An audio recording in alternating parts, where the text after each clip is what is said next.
వినాయక యొక్క వ్రత కథని చెప్పుకుందాం. పూర్వం చంద్రవంశానికి చెందినటువంటి ధర్మరాజు దాయాదులతో మాయాజూదం వల్ల రాజ్యాన్ని పోగొట్టుకున్నాడంట. భార్యా సోదరులతో వనవాసం చేస్తూ ఒకనాడు నైమిషారణ్యానికి చేరుకున్నాడంట. అక్కడ శౌనకాది ఋషులు అనేక పురాణ రహస్యాల్ని బోధిస్తుంటే సూతమహాముని దర్శించి తనకు తిరిగి రాజ్యం పొందే మార్గాన్ని ఉపదేశించమని ప్రార్థించాడంట ధర్మరాజు. అటువంటి వ్రతం ఏదైనా ఉంటే చెప్పండి అని వేడుకున్నాడంట. అంతటా సూత మహర్షి సకల శుభాలని వసగే వినాయక వ్రతం గురించి చెప్పారంట. విఘ్నేశ్వరోత్పత్తి, చంద్రదర్శనం, దోషకారణం, శాపమోక్షం గురించి ఆ మహాముని ఇలా చెప్పసాగాడంట. గజాసురుడనే రాక్షసుడు తన తపస్సు చే పరమేశ్వరుణ్ణి మెప్పించి తనను ఎవరూ వధింపజాలకుండా ఉండే శక్తిని ప్రసాదించమని కోరాడంట. ఆపై శివుడు తన ఉదరమునందే నివసించాలని కోరటంతో అందుకు శివుడు అతడు కుక్షియందు బందీ అయినాడంట. దీనితో అసురుడు అతను అజేయుడైన తలచి అయితే ఆ గజాసురుడు ఆ శంకరుణ్ణి సాక్షాత్తు శివలింగ ఆత్మలింగ రూపంలో తన ఉదరంలో బంధించాడో అతను అజేయుడయ్యాడంట. పార్వతీదేవి దీనికి దుఃఖించిందంట. ఎందుకయ్యా అంటే శంకరుడు కాస్త ఆ రాక్షసుడు ఉదరనందు ఉన్నాడు, తన పక్కన లేడు అని చెప్పి దుఃఖించిందంట పార్వతి. దీంతో జగన్మాత వైకుంఠానికి వెళ్ళి విష్ణువుని తన భర్తను విడిపించమని ఉపాయం చెప్పమని కోరిందంట. విష్ణువు గంగిరెద్దుల వేషం ధరించి నందీశ్వరుణ్ణి గంగిరెద్దుగా వెంట తీసుకుని వెళ్ళాడంట. గంగిరెద్దుని ఆడించి గజాసురుణ్ణి మెప్పించాడంట.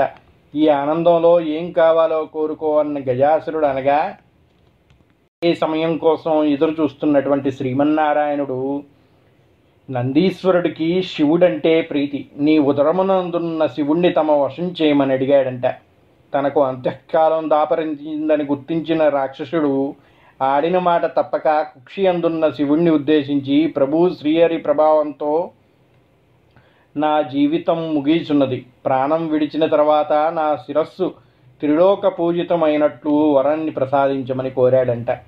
నా చరమును నిరంతరము నీవు ధరించినట్టు అనుగ్రహించవలను అని ప్రార్థించాడంట.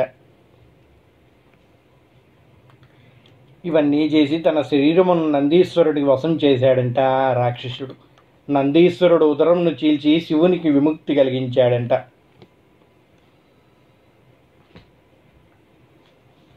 రాక్షసుడి యొక్క ఉదరం నుంచి విముక్తుడైనటువంటి ఆ పరమేశ్వరుడు ఆ గజాసురుని శిరస్సుని చర్మాన్ని తీసుకొని కైలాసానికై బయలుదేరాడంట.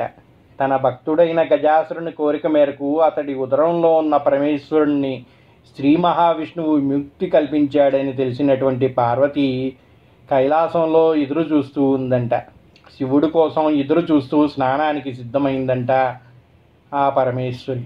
స్నానానికి వెళుతూ దేహానికి నలుగు పిండిని అద్దుకుంది. పరధ్యాసలో ఆ పిండితో ప్రతిమని తయారు చేసిందంట. చూడముచ్చటైన ఆ బాలుడికి తండ్రి ఉపదేశించిన మంత్ర సాయంతో పార్వతి ప్రాణప్రతిష్ఠ చేసిందంట. దివ్య సుందరమైన ఆ బాలుని వాకిటి కాపలా ఉంచి తన స్నానానికి వెళ్ళిందంట. అయినా ఎవరు వచ్చినా కూడా ఇది దాటి లోనకి ప్రవేశం లేదని చెప్పి నువ్వు ఇక్కడ కాపలా ఉండు నాయనా అని ఆ బాలుడికి కొన్ని కుడుములు ఉండ్రాళ్ళని ఇచ్చి అమ్మ ఆ వినాయకుడిని అక్కడ కాపలాగా ఉంచిందంట. అంతలో అక్కడికి వచ్చిన శివుడు ఆ బాలుడిని అడ్డుకున్నాడంట. శివుడు అక్కడికి వచ్చాడంట. కైలాసానికి బయలుదేరినటువంటి శివుడు సంతోషంతో పార్వతీదేవి దగ్గరికి వెళ్దామని బయలుదేరాడంట. కానీ అమ్మ చెప్పిన మాట జవదాటనటువంటి వినాయకుడు ఆ పరమేశ్వరుణ్ణి అడ్డుకున్నాడంట. ఆగ్రహవేశాలలోనైనటువంటి రుద్రుడు ఆ బాలుడి శిరస్సుని తన త్రిశూలంతో ఖండించాడంట. ఆ శబ్దానికి బయటికి వచ్చినటువంటి పార్వతి జరిగిన ఘోరం చూసి కన్నీళ్లు పెట్టుకుందంట. దీంతో శివుడు గజముఖుడి శిరస్సుని తెప్పించి ఆ బాలుడికి అతికించి ప్రాణం పోసి గజాననుడు అనే నామకరణం చేశాడంట. చూశారా అండి, ఇక్కడ వినాయకుడు ద్విజన్ముడు అంటారు. అంటే 2 సార్లు జన్మించినటువంటి వాడు. మొదటిగా తల్లి చేయబడినటువంటి బొమ్మకి ప్రాణప్రతిష్ఠ జరగటం వల్ల మొదటి జన్మ పొందాడు.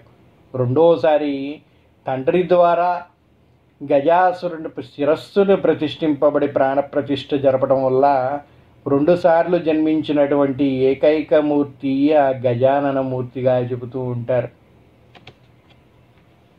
సర్వ విఘ్నాలకు ఒక అధిపతిని నియమించమని దేవతలు, మునులు, మానవులు ఆ పరమేశ్వరుణ్ణి ప్రార్థించగా ఈ విషయంలో గణపతి కుమారస్వామి ఎవరిని నియమించాలని ఆలోచించగా పరమేశ్వరుడు ముల్లోకాల్లోని పవిత్ర నదులన్నింటినీ స్నానం చేసి ఎవరైతే ముందుగా తన వద్దకు వస్తారో వారికే ఆ ఆధిపత్యాన్ని ఇస్తాను అని చెప్పి ప్రకటించాడంట పరమేశ్వరుడు. దానితో ఆ లంబోదరుడు, ఈ కుమారస్వామి ఇద్దరూ కూడా కుమారస్వామి తన నెమలి వాహంపై రువ్వుగా ఎగిరిపోయాడంట. వినాయకుడు మాత్రం తన ఎలుక వాహనంతో ముందుకు కదలలేదంట. దీంతో నారాయణ మంత్రం జపిస్తూ తల్లిదండ్రుల చుట్టూ ప్రదక్షిణ చేశాడంట. ఆ మంత్ర ప్రభావంతో ప్రతి తీర్థంలోనూ కుమారస్వామి కంటే ముందు వినాయకుడు ప్రత్యక్షమయ్యాడంట. ఆ విధంగా 3 కోట్ల నదుల్లో వినాయకుడు ముందుగా స్నానం ఆచరించడం చూసినటువంటి కుమారస్వామి కైలాసానికి వెళ్ళి మహిమాన్వితుడైన అన్నగారికి ఆధిపత్యం ఇవ్వమని తండ్రిని కోరాడంట. ఆ విధంగా వినాయకుడు విఘ్నాలకి అధిపతిగా అయ్యాడు అని చెబుతూ ఉంటుంది పురాణం. గణేశుడు శక్తి సామర్థ్యాలని పరిశీలించి భాద్రపద శుద్ధ చవితి నాడు గణాధిపత్యాన్ని ఆ వినాయకుడికి అనిపించాడంట ఆ పరమేశ్వరుడు. అదేమిటండి, తల్లిదండ్రుల దగ్గరే ఉన్నాడే, వినాయకుడు ఎక్కడికి వెళ్ళలేదే, ప్రతి తీర్థంలో కుమారస్వామికి వినాయకుడు ముందు ఎలా కనిపించాడంటే ఆ పార్వతీ పరమేశ్వరులు ప్రకృతి పురుషులు కదండి. సమస్త లోకాలు వాళ్లలోనే ఉంటాయి, సమస్త తీర్థాలు వాళ్లలోనే నిమగ్నమై ఉంటాయి. అటువంటి పార్వతీ పరమేశ్వరులకి ఇద్దరినీ కూడా తన తల్లిదండ్రులకి నమస్కరిస్తూ నారాయణ మంత్రం జపిస్తూ ఆ వినాయకుడు ప్రదక్షిణం జరిపించాడంట. ఆ ప్రదక్షిణలు జరిపిస్తున్నప్పుడు ఆ సకల తీర్థాల్లో కూడా వినాయకుడిని దర్శించాడంట కుమారస్వామి. అందువల్ల ప్రతి తీర్థంలో ఆయన ఎక్కడ స్నానం ఆచరించడానికి వెళ్ళినా కూడా ముందుగా వినాయకుడు స్నానం చేసి తిరిగి వస్తున్నట్టుగా కనిపించాడంట. దానితో ఆయన శక్తిని గ్రహించినటువంటి కుమారస్వామి గణాధిపత్యానికి వినాయకుడే సరైన వాడని చెప్పి తన తండ్రికి చెప్పడంతో పార్వతీ పరమేశ్వరులు సకల దేవతలు కూడా ఒక శుభముహూర్తం నిర్ణయించి ఆ రోజున గణాధిపత్యాన్ని అందించారు అని చెబుతూ ఉంటారు. ఆ శుభముహూర్తమే ఈ వినాయక చవితిగా చెబుతూ ఉంటారు. ఈ వినాయక చవితి రోజు స్వామివారు ద్విజన్మనందుకోవడమే కాకుండా గణాధిపత్యాన్ని పొందారంట. అందుకే అంత ప్రత్యేకమైనది ఈ వినాయక చవితి. ఈరోజు తన భక్తితో సమర్పించినటువంటి ఉండ్రాళ్ళు, కుడుములు, పిండి వంటలు, పండ్లని సృష్టిగా తిన్న వినాయకుడు నడవటానికి ఇబ్బంది పడుతూ కైలాసానికి చేరుకున్నాడంట. ఎప్పుడైతే గణాధిపత్యాన్ని అగ్రజుడైనటువంటి వినాయకుడికి ఇచ్చారో భక్తులందరూ కూడా భక్తి శ్రద్ధలతో ఆయనకి పూజలు జరిపించి ఉండ్రాళ్ళు, కుడుములు, పిండి వంటలు తోటి నైవేద్యాన్ని ఇచ్చారంట. వాటన్నిటిని కూడా సృష్టిగా భోంచేసినటువంటి వినాయకుడు భుక్తాయాసంతో నడవడానికి ఇబ్బంది పడుతూ కైలాసానికి చేరుకున్నాడంట. శివుని శిరస్సుపై ఉన్నటువంటి చంద్రుడు గణనాథుని అవస్థలు చూసి పక్కున నవ్వాడంట. రాజదృష్టి సోకితే రాళ్ళు కూడా నుజ్జవుతాయన్న నానుడు ప్రకారం విఘ్ననాథుని ఉదరం పగిలి అందులోని ఉండ్రాళ్ళు, కుడుములు బయటికి వచ్చి అచేతనుడయ్యాడంట గణపతి. దీంతో ఆగ్రహించిన పార్వతీదేవి, పాపాత్ముడా, నీ దృష్టి సోకి నా కుమారుడు అచేతనంగా పడి ఉన్నాడు కాబట్టి నిన్ను చూసిన వారు పాపాత్ములై నీలాప నిందనలు పొందుదురుగాక అని శపించిందంట. పార్వతీదేవి చంద్రునికి శపించిన సమయంలో సప్త ఋషులతో కలిసి యజ్ఞం చేస్తూ అగ్నిదేవునికి ప్రదక్షిణం చేస్తూ ఉన్నారంట. ఆ ప్రదక్షిణ చేస్తున్నటువంటి ఋషిపత్నుల మీద మోహం కలిగినటువంటి అగ్నిదేవుడు కోరిక తీరిక శాపిస్తారేమో అనే భయంతో అగ్ని క్షీణింపసాగాడంట. అది చూసినటువంటి స్వాహాదేవి భర్త కోరిక తెలుసుకున్నది ఋషిపత్నుల రూపంలో అగ్నిదేవుడిని చేరిందంట. అగ్నిదేవునితో ఉన్నది తమ భార్యలే అని భ్రమపడినటువంటి సప్తఋషులు ఆ సప్తఋషులు యొక్క భార్యల్ని విడిచిపెట్టారంట. శాపగ్రస్తుడైనటువంటి చంద్రుణ్ణి చూడటం వల్లే ఋషి భార్యలు నీలాప నిందనలు గురయ్యారని దేవతలు గ్రహించి వీరందరూ బ్రహ్మదేవునితో కలిసి కైలాసానికి వెళ్ళారంట.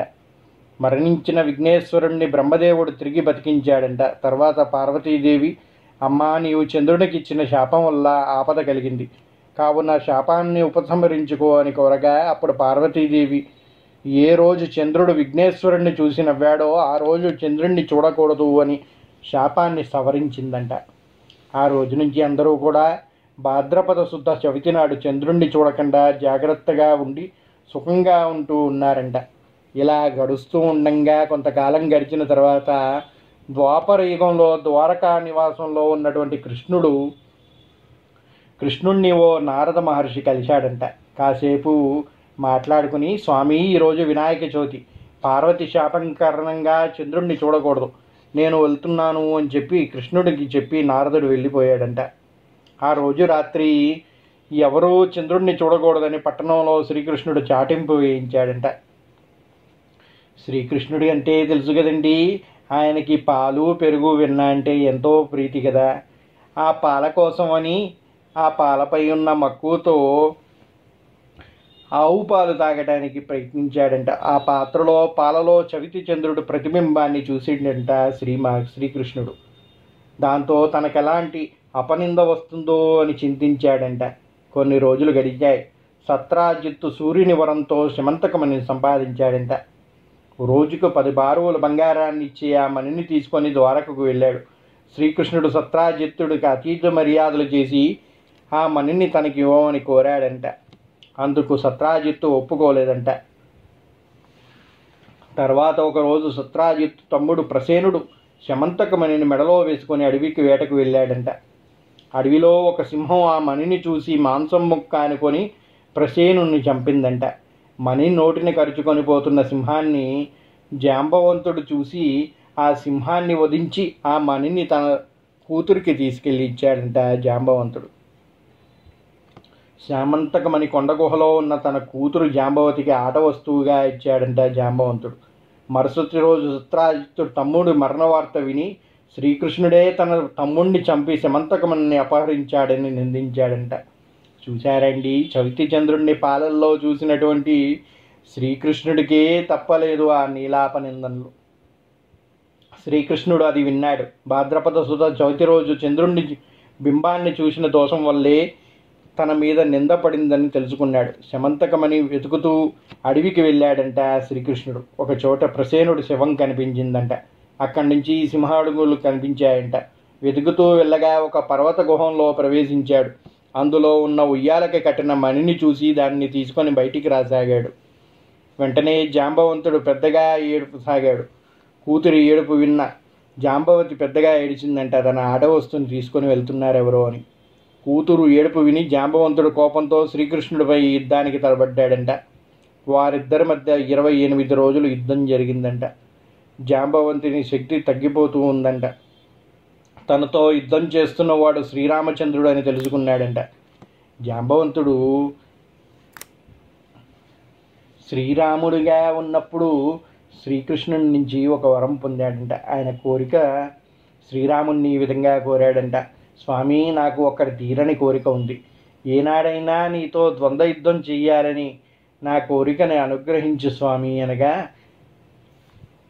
నా భక్తునితో యుద్ధం చేసి హింసించడం నాకు ఇష్టం లేదు కనుక వచ్చే అవతారంలో నీకు ఆ అనుగ్రహాన్ని కలిగిస్తాను అని వరం ఇచ్చాడంట శ్రీరామచంద్రుడు. ఆ వరం ఇప్పుడు ద్వాపర యుగంలో శ్రీకృష్ణుని రూపంలో కలిగిందని,